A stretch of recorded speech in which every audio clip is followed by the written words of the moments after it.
This platter arrived with an old repair that need to be removed before we do the seamless restoration.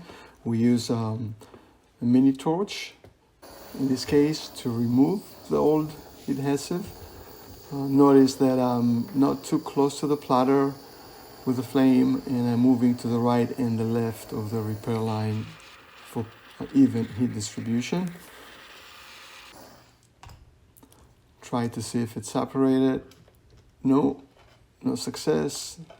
I'm gonna hit the other side. Make sure you place it on a heat resist surface. Remember, the ceramic is hot. You may want to wear gloves.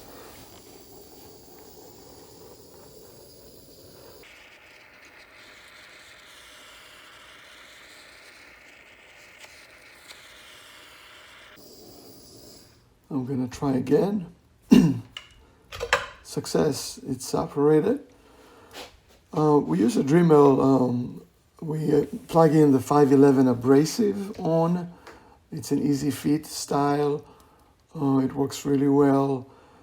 We like to torch the area.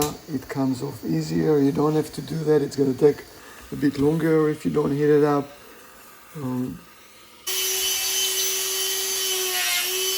Throughout this process, from beginning to end, please make sure you wear goggles and a mask in the ventilated room.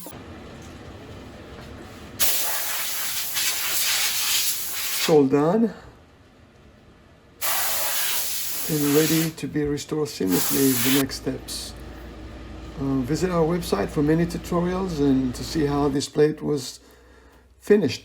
Thank you for listening.